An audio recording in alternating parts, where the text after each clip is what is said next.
C'est, comme on dit, c'est la der des der. Toutes les bonnes choses ont une fin, du moins de mon point de vue.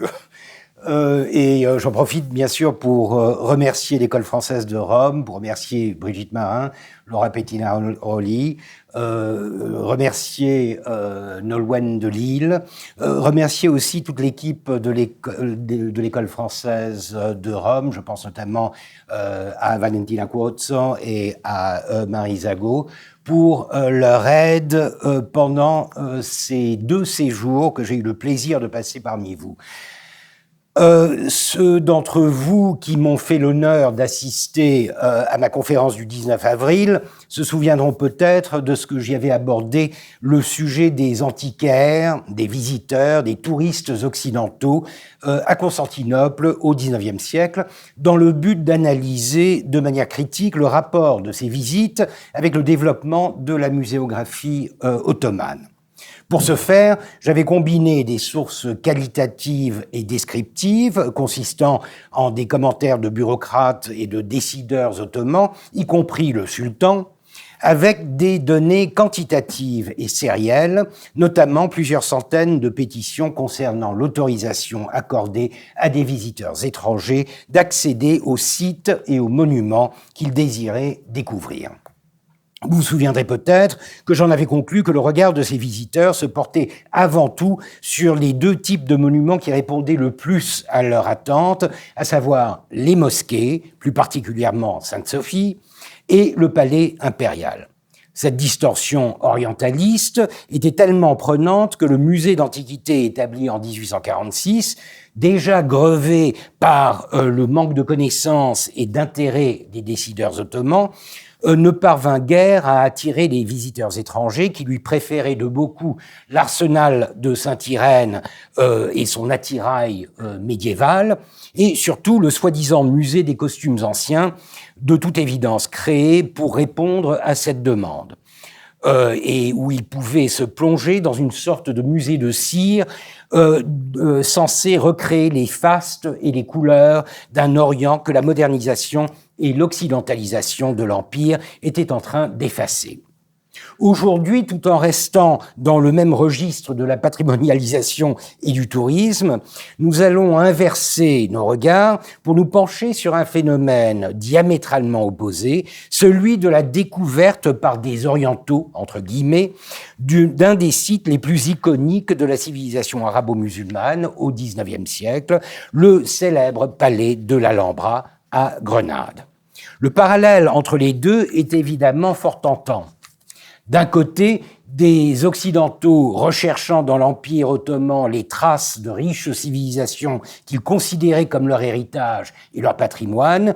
De l'autre, des Orientaux admirant en Europe, même méridionale, un monument intimement associé à l'image de la splendeur de la civilisation islamique au Moyen-Âge.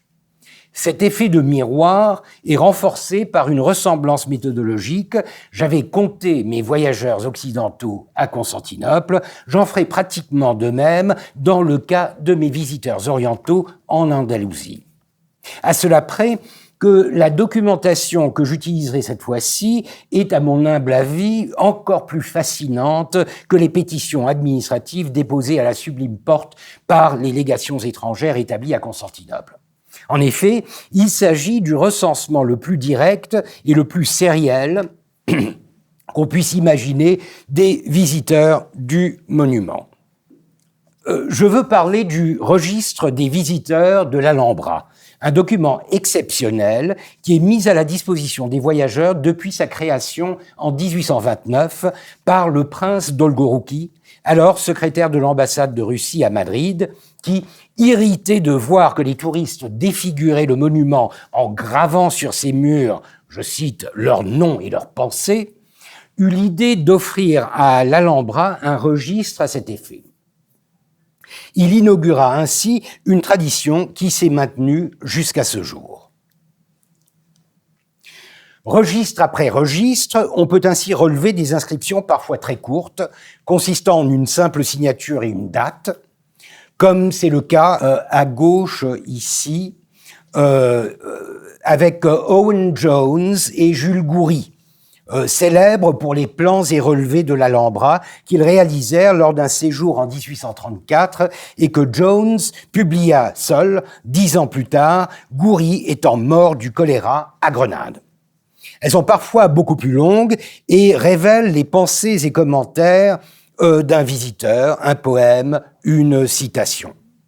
Certains s'essayent au dessin ou à la caricature, d'autres, comme Pablo Sarasate, ici, à droite, esquissent quelques notes de musique. Ce ne sont pas des centaines, ni même des milliers, mais des dizaines de milliers d'inscriptions que l'on découvre ainsi au fil des pages, jour après jour, mois après mois, année après année. C'est probablement ce qui explique que personne ne se soit attelé à la tâche d'une étude systématique de cette extraordinaire base de données. Si j'ai pu le faire, c'est tout simplement parce que j'avais un avantage inestimable. En me penchant sur les visiteurs orientaux, je me lançais dans une chasse à l'intrus qui était rendue d'autant plus facile par le fait que les inscriptions laissées par ces intrus sautaient aux yeux, ce qui rendait leur recensement extrêmement aisé. Je me plais toujours à comparer ma tâche à celle d'un historien qui voudrait étudier dans les mêmes registres les commentaires laissés par des visiteurs belges, suisses, français ou de n'importe quelle nationalité ou identité dont l'écriture ne se distinguerait pas des autres. Ce serait tout simplement impossible. Je ne voudrais pas non plus minimiser le travail que j'ai accompli. Si mon compte est bon, j'ai dû feuilleter un total de 9 énormes registres sur environ un siècle, représentant un peu plus de 5000 pages. Au total, j'ai identifié à peu près 200 individus correspondant au profil que je m'étais fixé et que je pus ensuite répartir sous 5 rubriques. Les Turcs, un terme que j'utilise uniquement dans un contexte culturel et linguistique, les Grecs et les Arméniens, ou du moins ceux d'entre eux qui avaient choisi d'écrire dans leur alphabet national, qui les rendait presque aussi visibles que ceux qui écrivaient en arabe.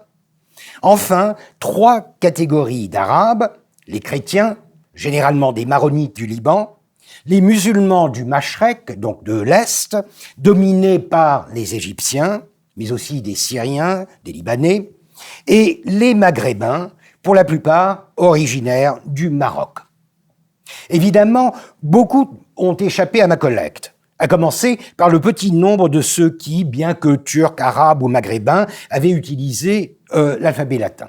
Très petit nombre, je peux vous l'assurer. J'ai consciemment exclu les extrêmes orientaux, car il y en a, des Chinois et des Japonais, que je considérais hors sujet. Enfin, j'ai dû faire l'impasse sur les Juifs. D'abord parce que je ne possédais pas les compétences requises pour les traiter, mais aussi parce que le degré d'acculturation occidentale de cette communauté tend à les rendre invisibles en raison de l'usage du français. Si j'ai dû m'imposer certaines limites sur le recensement des inscriptions orientales, je me suis en revanche complu à en inclure qui, bien que sortis d'une plume occidentale, évoquaient des sentiments qui étoffaient mon enquête. C'est notamment le cas des remarques politiques, parfois diamétralement opposées, sur la nature de la domination arabe en Andalousie. Ainsi, en 1847, un certain Bonforti, colon à Alger, opinait avec beaucoup de condescendance qu'il, je cite, regrettait de ne pas avoir amené quelques bédouins pour leur faire voir de quoi ils ont été capables il y a quelques siècles et leur apprendre ce qu'ils doivent faire. Dans un tout autre état d'esprit, en 1889, le poète espagnol Leopoldo Cano inscrivait quelques vers d'un poème que lui avait inspiré l'Alhambra et qui attirerait les foudres de l'opinion catholique et nationaliste. Je cite en français « Pauvre Espagne, quelle tristesse inspire ton Alhambra grenadin.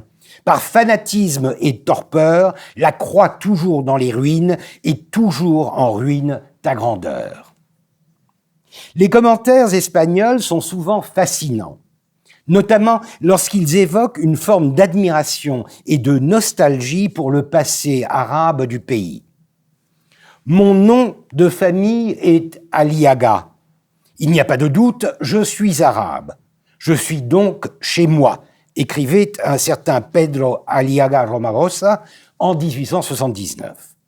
20 ans plus tard, Emilio Ferrero, un illustre inconnu, allait encore plus loin et s'exclamait « Seigneur, faites que les Arabes nous reconquièrent ».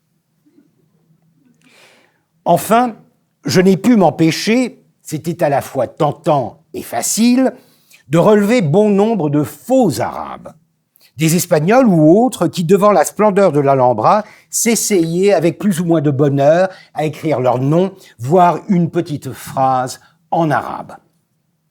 La présence de visiteurs arabes et ou musulmans en Andalousie est un thème que d'autres ont abordé avant moi. Un témoignage précoce nous en est fourni par une des planches du voyage pittoresque et historique de l'Espagne, publié au début du XIXe siècle par le comte de Laborde. On y voit, au milieu de la célèbre cour des Lions, le Patio de los Leones, un groupe de 3 hommes enturbannés, guidés par un officier portant une redingote et un bicorne. Ce ne sont pas des morts décoratifs, comme on en voit dans bien des ouvrages et dont la seule fonction est de donner une couleur locale à la scène. D'ailleurs, la légende de la planche le dit bien, je cite, « On y a représenté la scène qui eut lieu à Grenade au passage d'un ambassadeur du roi du Maroc qui se prosterna à la vue des légendes du Coran et répandit des larmes en pensant à l'histoire de ses aïeux. » Certains historiens se sont penchés sur la question. Lorsqu'en 1937, Henri Pérez publia l'Espagne vue par les voyageurs musulmans de 1610 à 1930, il identifia 3 ambassadeurs pour les XVIIe et XVIIIe siècles, tous marocains, et une demi-douzaine de voyageurs pour la période allant des années 1880 à la fin de la Grande Guerre. Beaucoup plus récemment, Nieves Paradella reprit cet échantillon en y ajoutant une demi-douzaine de visiteurs des années 1920 et 1930. Bien qu'excellents, les travaux de Pérez et de Paradella, on pourrait citer encore quelques noms, sont limités par un certain nombre de critères. Tout d'abord, tous ces voyageurs sont arabes, tant du Maghreb que du Machrek. Deuxièmement, c'est toute l'Espagne qui est prise en compte comme destination. Enfin et surtout, ces individus ont laissé une relation de voyage qui a servi de base aux études en question, ce qui fait d'eux une élite extrêmement restreinte de gens qui avaient les moyens et des raisons de rédiger un récit de leur périple. Ma démarche était tout à fait l'inverse. D'une part, j'ai ratissé large en essayant de me constituer un échantillon aussi exhaustif que possible, en y incluant des orientaux non arabes, et de l'autre, j'ai resserré mon approche en ne me concentrant que sur un site particulier, l'Alhambra de Grenade. Toutefois, l'idée de cette étude ne m'est pas tombée du ciel du jour au lendemain. En fait, je la dois à un heureux accident lorsqu'une collègue et amie à Istanbul me demanda d'identifier une photographie qu'elle avait trouvée dans ses papiers de famille. La photo en question montrait un individu vêtu d'un costume que je qualifierais simplement d'arabe, se tenant debout bien droit dans un coin d'un patio mauresque. Pour un historien plutôt habitué à voir des Européens posant devant des monuments orientaux ou antiques situés en Orient, cette inversion ne pouvait que me surprendre. Heureusement, cette personne avait rempli le dos de cette photographie de précieuses informations qui me permirent de donner un contexte à cette mystérieuse image. Il s'y identifiait comme Khalil Jawad al-Khalidi et adressait la photographie, datée de 1912, à un certain Hassan Tahsin Bey, un Turc, entre guillemets, à qui il expliquait qu'elle avait été prise dans un appartement de l'Alhambra. Tout cela a été rédigé en turc, à l'exception des 6 vers en arabe qui concluaient cette dédicace et qu'il disait avoir inscrit dans le registre des visiteurs de l'Alhambra. Cette découverte déclencha une réaction en chaîne. Je n'eus pas de difficulté à identifier Khalidi. Il appartenait à une grande famille palestinienne de Jérusalem. Je me lançai alors dans une recherche désespérée de la localisation précise de cette pose dans l'Alhambra. Il me fallut les conseils et les lumières d'un collègue historien de l'art pour comprendre que je m'étais lancé sur une fausse piste. Les tuiles de l'auvent, les cheminées, la fausse vue dans l'encadrement de la fenêtre et les pots de fleurs au sol auraient dû me faire comprendre qu'il ne s'agissait pas de l'Alhambra, le vrai, mais d'un studio de photographes pour touristes qui imitait l'Alhambra. C'est ainsi que je découvris de nombreuses photographies qui montraient d'autres visiteurs posant devant le même décor. La seule différence était que c'était toujours des touristes blancs en costume oriental, tandis que ma photo montrait un vrai arabe dans un faux Alhambra. Je n'eus aucun mal à identifier le studio en question et son photographe. Il s'agissait de Rafael Garzón, dont la boutique se trouvait à 2 pas de l'Alhambra et qui y accueillait des touristes de tous bords à qui il fournissait des costumes morts avant de les photographier dans son patio árabe, sa courette imitant l'Alhambra. Cette découverte me mit en appétit et me donna envie de creuser plus loin. Tout naturellement, je tentais de vérifier s'il avait bien inscrit ses vers dans le registre des visiteurs de l'Alhambra. Et c'est ainsi que je découvris l'existence de cette source extraordinaire qui, en plus, était accessible en ligne. Là aussi, il me fallut du temps pour corriger une erreur que j'avais commise. Comme la photographie était datée de 1912, j'avais recherché son inscription dans le registre correspondant, sans succès. C'est alors que je me rendis compte que la date n'était que celle de la dédicace et qu'il avait probablement visité l'Alhambra plus tôt et s'était constitué un petit stock de photos qu'il envoyait au fur et à mesure de ses obligations sociales. C'est donc en feuilletant les registres en amont que je tombais finalement sur son inscription datée du 30 juin 1904. Soulagement, bien sûr, mais aussi une révélation, puisque c'est en parcourant les registres que je me rendis compte que Khalidi n'était pas seul et que bien d'autres visiteurs écrivant en arabe avaient laissé une trace de leur passage. Une seule photo avait suffi pour jeter les fondements de ce qui deviendrait un véritable projet de recherche qui prit finalement la forme d'une monographie publiée en 2021. Pour 21,50 €, si vous... J'ai oublié d'effacer ça. Je sais que le titre de cette conférence requiert que je me concentre sur les visiteurs ottomans et que j'en exclue les Maghrébins, qui, eux, n'ont jamais été sous le joug des Ottomans. Pour la plupart marocains, enfin les Marocains surtout. Je ressens toutefois le besoin d'en dire quelques mots, ne serait-ce que parce qu'ils constituent la très grande majorité, environ les 3/4 de tout mon échantillon. Cela se comprend par une proximité à la fois géographique, politique et culturelle, surtout à partir des années 1860, lorsque l'Espagne commencera à développer des visées coloniales sur le Maroc. En revanche, il est frappant de voir que la richesse des commentaires de ces visiteurs est inversement proportionnelle à la fréquence de leurs visites. Pour la plupart des membres de délégations diplomatiques, ils se contentent d'énumérer leurs noms, titres et fonctions sans jamais vraiment révéler leurs pensées. C'est là qu'entre en jeu la presse espagnole, surtout grenadine, qui tente de se faire l'interprète des sentiments de ces morts de passage. Or, ceux-ci sont liés à des clichés et des stéréotypes typiquement espagnols qui veulent que ces descendants d'Al-Andalus soient accablés de chagrin à la vue des richesses de la terre perdue. C'est ainsi que l'ambassadeur visitant ce site en 1877 sera représenté dans la presse illustrée en train de se couvrir le visage des mains pour cacher ses larmes, tandis que la presse écrite trouvera d'innombrables occasion d'attribuer à tous ces visiteurs les expressions et les émotions qu'on attendait d'eux. Des pleurs, des lamentations, des soupirs, des cris d'admiration.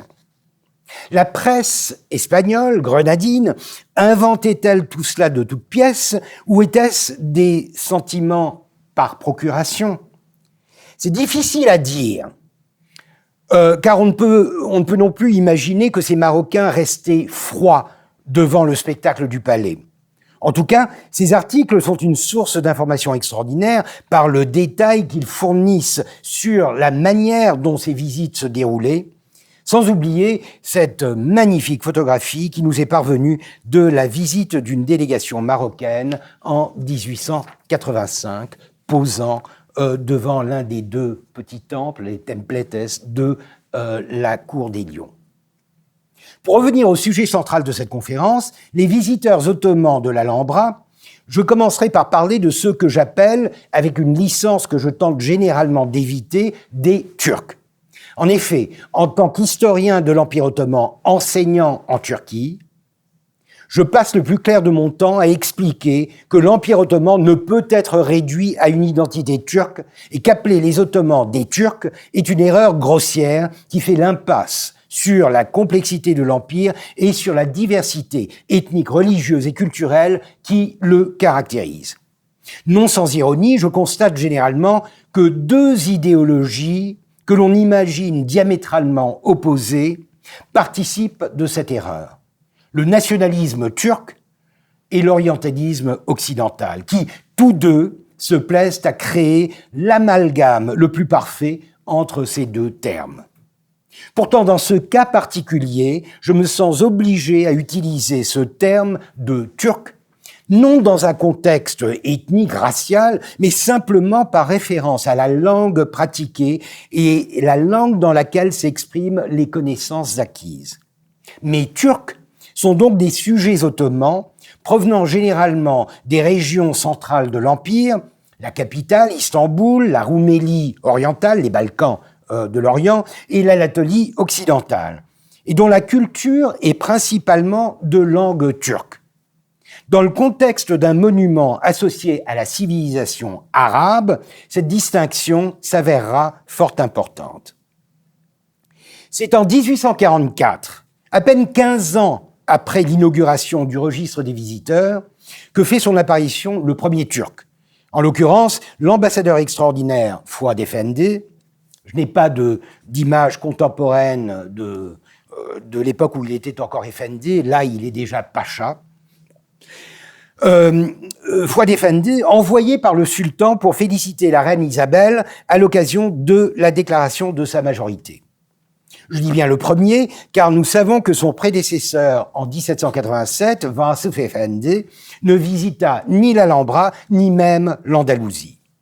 D'un certain point de vue, l'inscription de Fuad Efendi était aussi décevante que celle des envoyés marocains des décennies à venir. Il se contentait d'énumérer ses titres et fonctions, en turc et en français. Son secrétaire en faisait de même en turc tout en signant en français, et son serviteur grec signait en dernier dans sa propre langue, et en se présentant comme un ami de l'ambassadeur. Pas de détails, aucun sentiment, pas de véritable commentaire. De plus, les archives et autres sources ottomanes sont presque entièrement muettes sur sa mission.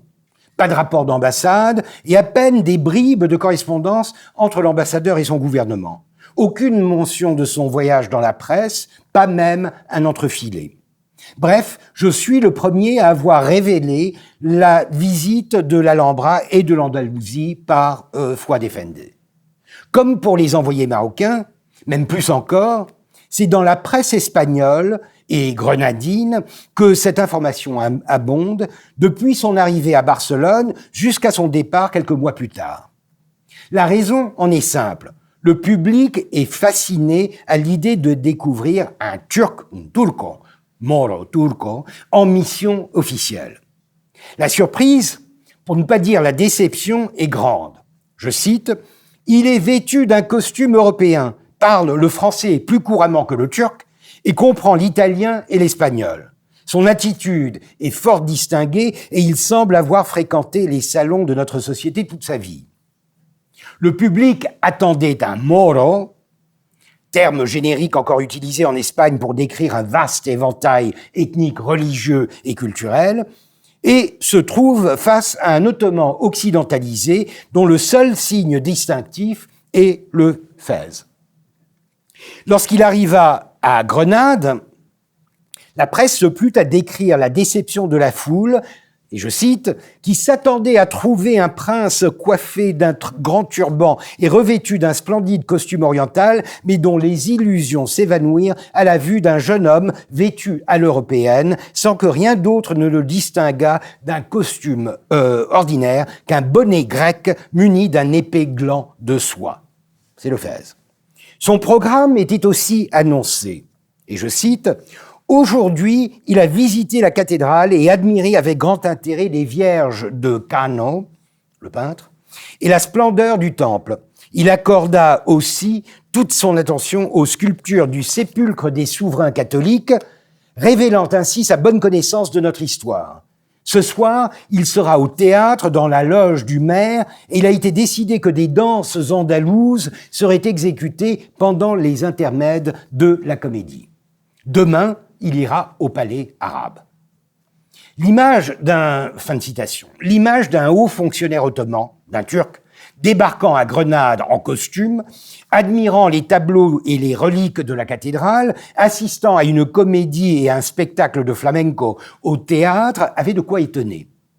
Mais pas tant lorsqu'on sait que Fouad Effendi était le type même de l'ottoman blanc.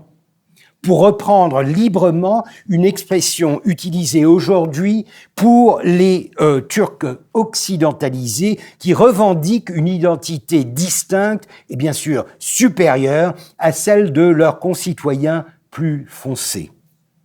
Moins éduqués, plus traditionnels, moins modernes, plus croyants. Fouad Effendi était l'un des bureaucrates et des diplomates les plus prometteurs de la période et il finit d'ailleurs par devenir, en tant que pacha, l'un des 3 principaux hommes d'État de la période des Tanzimat jusqu'à sa mort en 1869. La description de sa visite de l'Alhambra n'était pas moins intéressante. Son enthousiasme et son intérêt pour le site étaient certainement authentiques, mais ses connaissances archéologiques, comme il est dit, et l'extrême facilité avec laquelle il lut les inscriptions arabes sont bien moins convaincantes et sentent quelque peu l'exagération. Ce qui est plus frappant, c'est de voir qu'il les traduit en français et surtout qu'il compare les dégâts de la révolution carliste aux ravages des hordes d'Afrique, révélant ainsi un exemple précoce de l'orientalisme ottoman, cette appropriation par l'élite ottomane des clichés orientalistes occidentaux et leur application à ceux qu'ils considéraient plus orientaux qu'eux-mêmes, détournant ainsi vers d'autres les stéréotypes dont ils étaient eux-mêmes la cible. Il faut savoir qu'aujourd'hui même, en Turquie, lorsque l'État ou une institution se trouve accusé d'une attitude ou d'une action inacceptable, honteuse, la première réaction des politiciens turcs est de s'indigner. Mais voyons, nous ne sommes pas en Afrique. Essayez de dire ça en Europe aujourd'hui. Fouad Effendi offrait donc un exemple précoce mais caractéristique du profil des visiteurs ottomans de l'Alhambra, des membres de l'élite dirigeante très occidentalisés au point que leur connaissance de l'Alhambra et de l'histoire d'Al-Andalus, lorsqu'ils en avaient, était probablement tirée d'ouvrages occidentaux, surtout en langue française. Le second visiteur de marque, quelques 30 années plus tard, correspondait au même profil. Il s'agissait de Mithat Pacha, homme d'État réformateur et promoteur de la première constitution de 1876, qui, quelques mois plus tard, avait été victime de l'ire du sultan Abdülhamid II, qui tentait d'établir les fondations d'une autocratie qui se maintiendrait jusqu'à la révolution jeune turque de 1908. Le sultan avait démis Mithat Pacha de ses fonctions de grand vizir et l'avait banni de l'empire. L'exil du pacha avait débuté à Brindisi et il avait décidé de faire un tour d'Espagne et plus particulièrement de l'Andalousie. Sans surprise, il fut traité de la même manière que Foi Defende par la presse espagnole, qui s'étonnait de voir un homme en complet veston dont seul le fez rouge trahissait les origines. En revanche, les quotidiens insistaient sur la valeur et le sens que devait avoir pour le pacha la découverte de l'héritage musulman de l'Andalousie. Je cite: « Il ne fait pas de doute qu'il est venu en cette terre si riche en souvenirs historiques glorieux et si mélancoliquement intéressant pour un musulman, pour admirer, non avec des sentiments de fanatisme dépité et aigri, mais bien avec un esprit de réflexion et d'érudition, la grandeur encore aujourd'hui présente dans les vestiges du puissant empire des califes de Cordoue et de l'opulente et glorieuse civilisation islamique. » La presse ne pouvait donc pas s'empêcher de faire état de ses attentes, voire de prétendre apprendre à ce visiteur comment il devait comprendre et apprécier ce patrimoine. En 1877, l'Espagne avait déjà acquis des ambitions coloniales qui rendaient ce genre de condescendance tout à fait possible. Toutefois, il manque l'image de l'inscription de Mithat Pacha dans le registre des visiteurs, mea culpa, mea maxima culpa. En deux mots, c'est une inscription en turc, en caractères arabes, bien sûr, signée en français, où il se dit « ex-grand vizir de l'Empire ottoman ». Ottoman avec un T à la fin. Alors ça, je n'ai jamais compris comment... franchement, s'il y a bien un mot qu'ils étaient censés orthographier correctement, c'était bien ottoman. Je n'ai toujours pas de réponse pour ça. Enfin bon. Mais l'inscription que vous ne verrez pas, lorsqu'on la lit, dans le registre des visiteurs, on peut légitimement se demander si quelque chose n'avait pas changé depuis la visite de Foi Defende. Parce qu'effectivement, il y parle de l'histoire de l'Andalousie, il cite des dates et quelques noms de souverains de Cordoue et de Grenade. Et par conséquent, on peut légitimement se demander si quelque chose n'avait pas changé depuis la visite de Foi Defende. L'ex-grand vizir avait visiblement plus à dire, et en particulier un rappel de la gloire passée d'Al-Andalus avec force détail. Les Espagnols avaient-ils donc raison?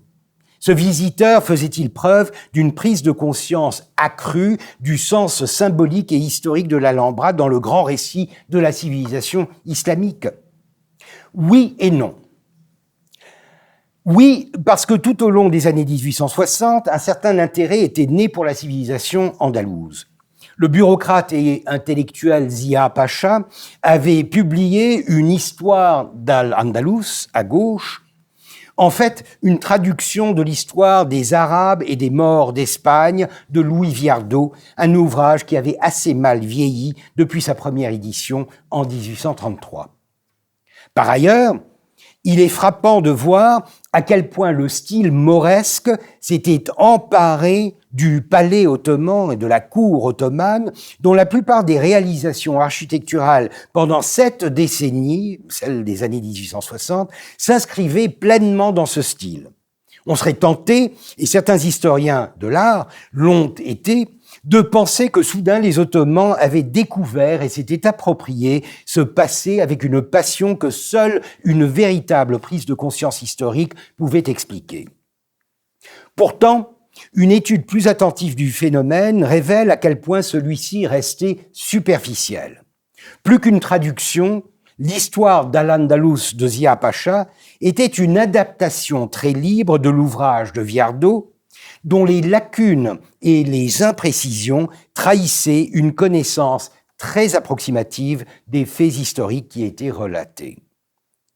Plus important peut-être, l'engouement pour l'architecture mauresque eut lieu dans un vide presque complet de références historiques et culturelles, aucune de ces réalisations n'étant décrite dans la presse comme étant d'origine andalouse, ni même arabe, reposant essentiellement sur le recyclage par des architectes français ou formés en France d'éléments décoratifs et architecturaux réalisés par Owen Jones, Ludwig von Zandt et d'autres architectes décorateurs pour répondre à une attente d'exotisme orientaliste en Europe.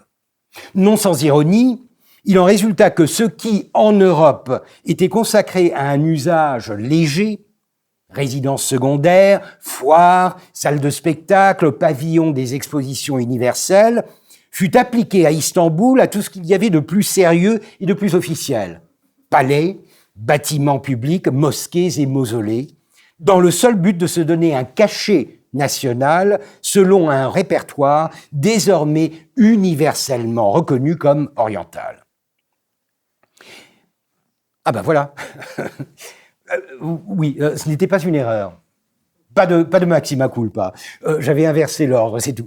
D'ailleurs, à lire de plus près l'inscription que Mithat Pacha laissa dans le registre en 1877, il paraît évident qu'elle sonnait faux ou creux, un peu comme une leçon d'histoire apprise par cœur et répétée pour l'occasion, empruntée peut-être à un de ces guides qui permettaient aux touristes de se faire une idée rapide et forcément superficielle du contexte historique et culturel des sites qu'ils visitaient. D'un certain point de vue, le pacha était tout à fait représentatif de la prise de conscience ottomane en la matière. Une vague notion de l'importance de cet héritage, sans les fondements intellectuels susceptibles d'y donner un véritable sens ancré dans l'histoire ou dans la culture.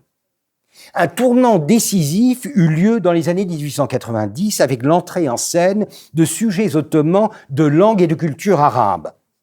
Une première vague avait bien eu lieu dans les années 1880 avec une série de visiteurs maronites, donc chrétiens, en provenance du Mont Liban.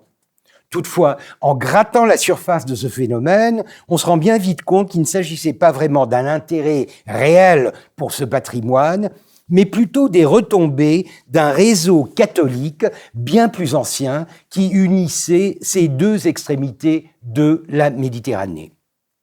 En revanche, durant la décennie suivante, des Arabes, eux aussi du Levant, mais cette fois-ci musulmans, changèrent complètement la donne en apportant à ces visites une dimension affective et symbolique qui avait entièrement manqué à leurs prédécesseurs turcs. En 1892, un certain Mehmet Kamil Bey, qui se présentait fièrement en français, en arabe et en turc comme 5e secrétaire du sultan Abdulhamid, s'était arrêté à Grenade au retour du congrès avorté des orientalistes à Lisbonne. Ses fonctions le plaçaient à Istanbul, au cœur même de l'Empire, mais ses origines étaient arabes, plus précisément syriennes, puisqu'il était issu d'une famille de Homs. Son inscription se distinguait nettement de celle de Fouad Efendi et de Mithat Pacha par la forme et par le contenu. Kamil Bey y combinait de longs passages en arabe tirés du Coran avec un commentaire en turc. Lui aussi faisait référence aux glorieux souvenirs des souverains d'antan, mais on sent bien qu'il savait de quoi il parlait.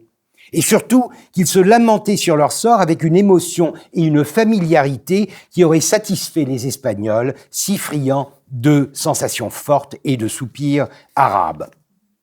Quelques mois plus tard, c'était au tour d'un autre arabe, un Égyptien cette fois-ci, de signer le registre, lui aussi au retour d'un congrès des orientalistes qui s'était tenu à Londres.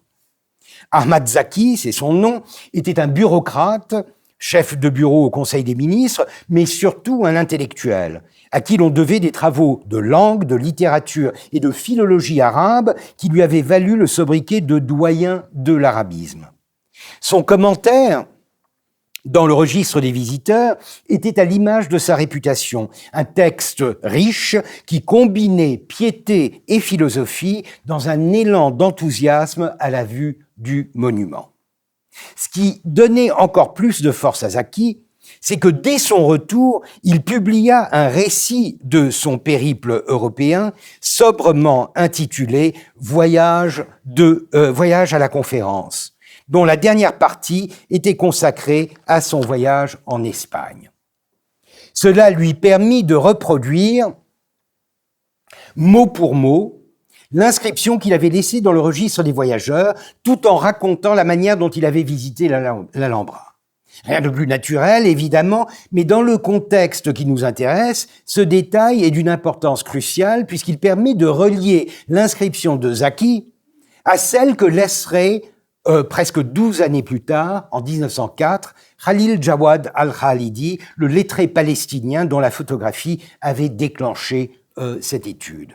En effet, en comparant ces trois textes, l'inscription de Zaki, sa transcription dans sa relation de voyage et l'inscription de Khalidi, on constate qu'elles comportent toutes trois, vous n'avez pas besoin de le lire, ça se voit, le même titre. Une expression d'incrédulité mêlée d'émerveillement à la vue de l'Alhambra. Je cite, « Est-ce vraiment là l'Alhambra? Est-ce vraiment là que je me trouve ?» Rien de plus naturel que de voir Zaki se répéter fidèlement, mais Khalidi, n'ayant pu voir l'inscription de Zaki dont le registre terminé en février 1896 avait été certainement archivé, il n'y a qu'une explication possible. Khalidi avait visité l'Andalousie et l'Alhambra, le récit de Zaki en main. Nous retrouvons encore une preuve de cette inspiration dans un détail encore plus surprenant. Pour des raisons diverses, trous de mémoire, inattention, sénilité, les vers que Khalidi avait inscrits au dos de la photographie que je vous ai présentée plus tôt n'étaient pas les mêmes que ceux qu'il avait vraiment laissés dans le registre. Or, ces vers, ceux qu'il avait laissés sur la photo, correspondaient parfaitement à ceux que Zaki citait à la page même où il avait transcrit son inscription. 8 années après l'événement, ayant probablement oublié ce qu'il avait marqué dans le registre, Khalidi s'était tout simplement reporté à nouveau au récit de voyage de Zaki, une source sûre et fiable. Et pourquoi pas, après tout? Au dos de la photographie et dans le registre des visiteurs, Khalidi avait recopié 2 poèmes distincts, mais qui appartenaient tous deux à la littérature andalouse du Moyen Âge. Si l'on retrace le lignage de ces vers au dos de la photographie, on peut remonter jusqu'au poète du XIe siècle, Al-Sumaysir.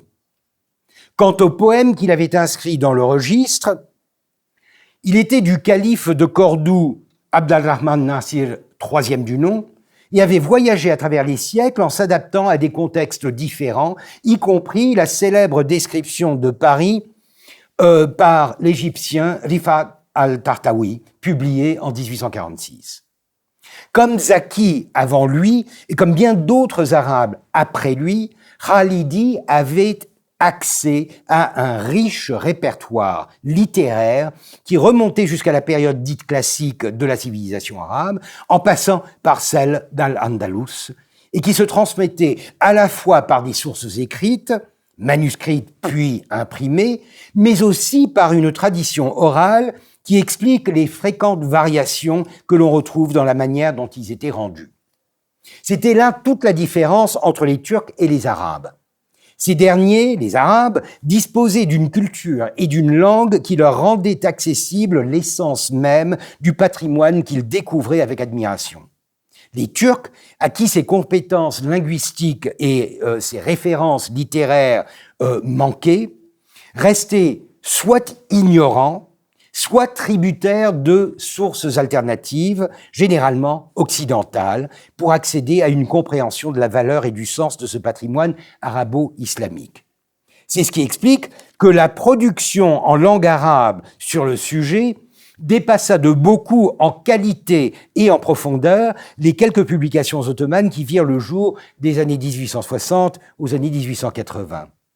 Lorsqu'un certain Ali Moubarak traduisit l'histoire des Arabes de Sédio, il s'agissait à la fois d'un ouvrage plus récent et bien plus compétent que celui de Viardot, et surtout d'une véritable traduction.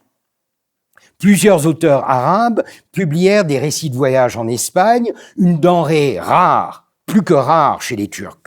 La conquête de l'Espagne par les Arabes devint un des thèmes récurrents d'une littérature de plus en plus politisée et dont la diffusion atteignit un niveau inégalé à Istanbul.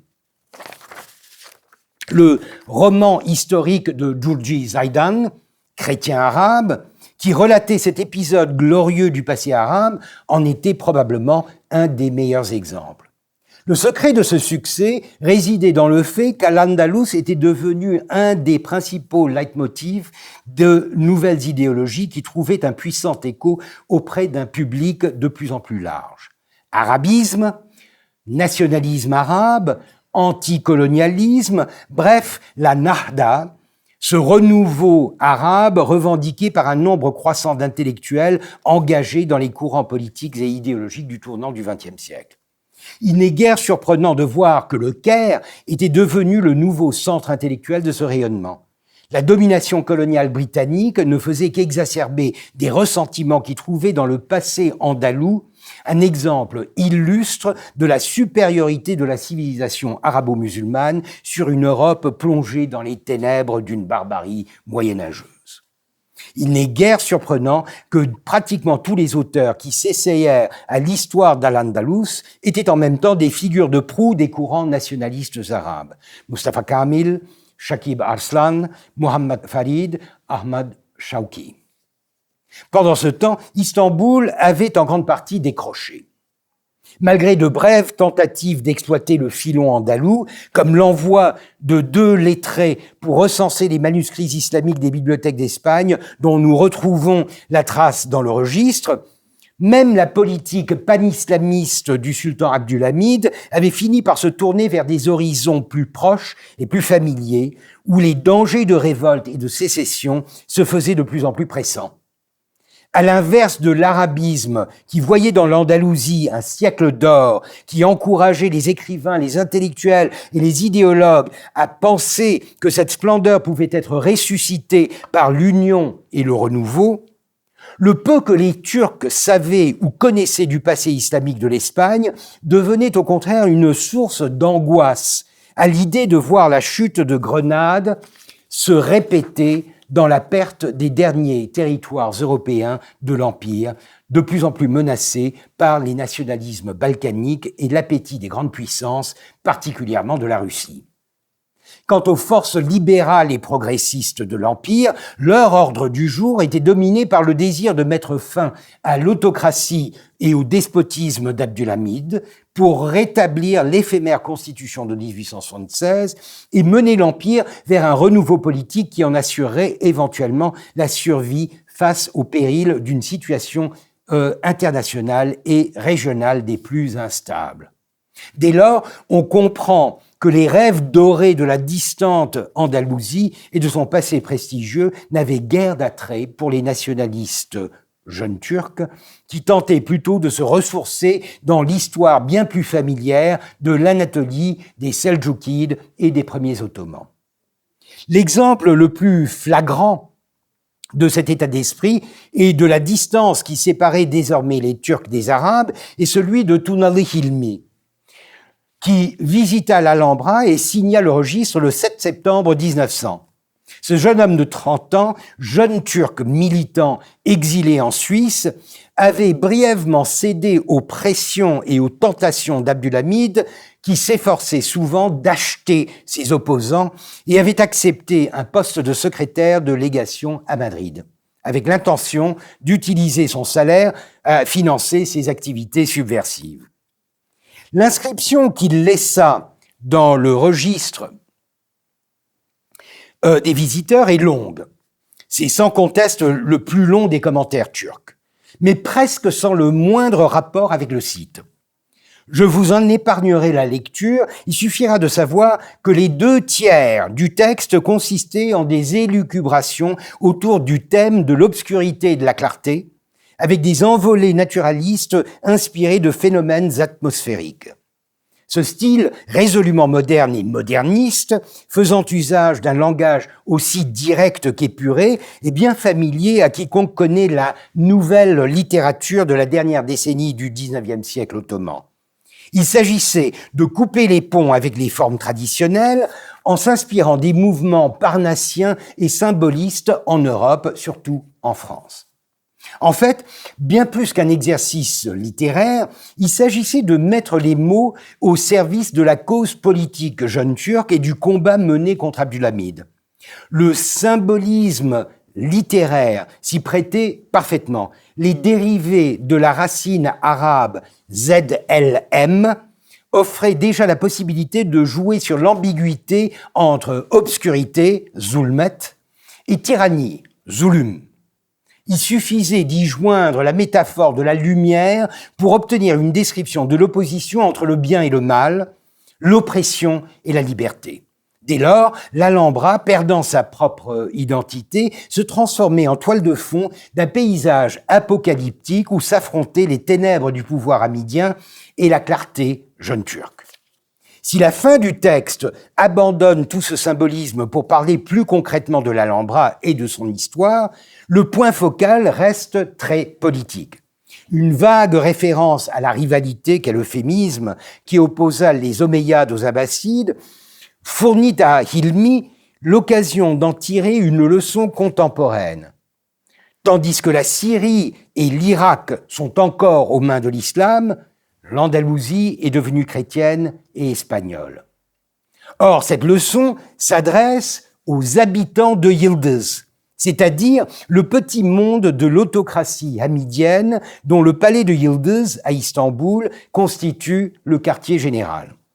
Telle l'Andalousie, dont les souverains ont disparu, remplacés par la couronne d'Espagne, la Hamidie est elle aussi vouée à disparaître. Ainsi que je l'expliquais plus tôt, il s'agit d'une inversion radicale de la vision à laquelle la plupart des visiteurs orientaux, surtout les Arabes du Mashrek, nous avaient habitués. L'Alhambra n'est plus perçue comme la consécration d'une gloire passée, mais comme l'exemple même de la déchéance et du déclin. La modernité de Tuna al-Hilmi se retrouve jusque dans la manière dont il visita l'Espagne. Il en a laissé un récit fascinant, évidemment truffé de références politiques, mais dont un des aspects les plus intéressants est qu'il révèle d'où il tenait l'information sur les sites visités. Hilmi avait parcouru l'Espagne avec à la main le Baedeker, ce fameux petit guide rouge qui était devenu la Bible des touristes et voyageurs occidentaux. L'acculturation était désormais complète, la boucle était bouclée, l'information sur le passé islamique de l'Espagne et de l'Andalousie provenait désormais de la version française du Baedeker. Et Hilmi n'était pas seul. J'ai pu identifier au moins 3 autres voyageurs turcs dont les récits de voyage révèlent sans l'ombre d'un doute une inspiration tirée directement du petit guide rouge. Tuna al-Hilmi nous réserve encore une surprise. Pendant son séjour grenadin, il passa lui aussi chez Rafael Garzón pour se faire prendre en photo, au moins 2 fois, 4 années avant Khalil Jawad al-Khalidi. Toutefois, les 2 photographies forment un contraste surprenant avec celle du lettré palestinien à droite. Tandis que ce dernier avait conservé son costume traditionnel et se tenait bien digne dans un coin du studio, Tuna al-Hilmi avait choisi de se représenter dans 2 costumes et 2 poses différentes. Dans la première, à gauche, il posait en touriste ou en globe-trotter, habillé d'un costume léger, tenant une valise à la main. La qualité de la photographie m'a permis de révéler un détail aussi amusant que significatif. Des 2 livres qu'il tient à la main, l'un est le Baedeker, Espagne et Portugal. La seconde photographie relève d'un registre très différent. Il semble être vêtu d'un costume folklorique espagnol. Une recherche en ligne permet de l'identifier. Il s'agit du costume dont s'affublait un personnage haut en couleur et bien connu des touristes à Grenade, Mariano Fernández Santiago, plus connu sous le nom de Chorro Humo, qui se faisait passer pour le Príncipe de los Gitanos, le prince des Gitans, et qui hantait l'Alhambra où il vendait aux touristes ses photographies. Apparemment, ce costume faisait aussi partie de la garde-robe que Garzón mettait à la disposition de ses clients, et Tuna al-Hilmi avait trouvé dans cet accoutrement une pointe d'exotisme qui lui rappellerait son séjour à Grenade et sa visite de l'Alhambra. de son inscription à son récit de voyage et de sa pose de globe-trotter à sa quête de couleurs locales dans un costume romani, Tuna Hilmi incarnait la modernité de la nouvelle génération de Turcs pour qui l'Andalousie représentait une triste histoire de déchéance combinée avec une forte dose d'exotisme. Mon dernier Turc ne fait que confirmer cette transformation. Sami Pachazadeh Sezai Bey, nommé ministre, donc ambassadeur, à Madrid en 1909, un an après la révolution jeune turque, ne visita l'Alhambra que 5 années plus tard, le 3 mars 1914.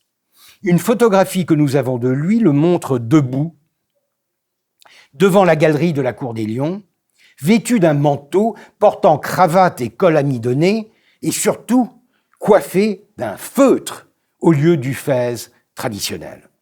Plus rien ne permet de le distinguer du touriste occidental. D'ailleurs, j'eus énormément de mal à trouver sa trace dans le registre des visiteurs pour la bonne et simple raison qu'il l'avait signé en français, faisant ainsi écho à sa tenue occidentalisée sur la photographie. Faut-il le dire, la courte relation de voyage qu'il publia plus de 10 ans plus tard reposait essentiellement sur des informations glanées dans le Baedeker et reprenait bon nombre de clichés orientalistes qui expliquaient la chute de Grenade par l'incapacité des Arabes à se libérer de leur tradition tribale et de faire face aux défis d'une Europe de plus en plus puissante et de plus en plus moderne. J'ai été assez long, je vous épargnerai donc une longue conclusion. Je pense que 2 constatations suffiront. La première concerne la divergence de plus en plus nette entre les visions et les perceptions turques et arabes d'un même héritage, encore une preuve, s'il en fallait, de la complexité de l'environnement culturel et idéologique de la fin de l'Empire, que l'on a trop souvent tendance à supposer plus homogène. Il n'empêche que, bien que distinctes, ces 2 tendances méritent d'être traitées ensemble, ainsi que j'ai tenté de le faire, plutôt que de les reléguer chacune à une historiographie distincte. Dernière constatation, on a beau chasser l'orientalisme, il revient au galop. La manière dont l'Alhambra se produit d'un orientalisme romantique créé de toutes pièces en Occident, cette photo a été prise en 2005, dans le même studio. Ce n'est plus Garthon, mais c'est un studio qui se trouve à 2 pas. Et on arrive à reconnaître par la décoration le studio d'origine. La manière dont l'Alhambra se produit d'un orientalisme romantique créé de toutes pièces en Occident, finit par être revendiqué par le nationalisme arabe, souvent à partir de sources occidentales, en est un exemple relativement sain et vertueux, puisqu'il s'agit d'une action réfléchie reposant sur un effort intellectuel autonome et sur un retour à des sources culturellement familières. Le cas turc est plus problématique, puisque les clichés orientalistes y sont en grande partie appropriés tels quels, comme faisant partie intégrante des connaissances et de références qui ne sont généralement ni revisitées, ni approfondies, et restent par conséquent extrêmement superficielles. C'est ce qui explique que, dans ce cas, comme dans bien d'autres, l'élite ottomane s'est faite le véhicule d'un orientalisme de seconde main, dont on ressent toujours la force et l'impact dans la culture turque contemporaine. Mais ça, c'est une toute autre histoire que je garde pour la prochaine invitation de l'École de Rome. Merci beaucoup.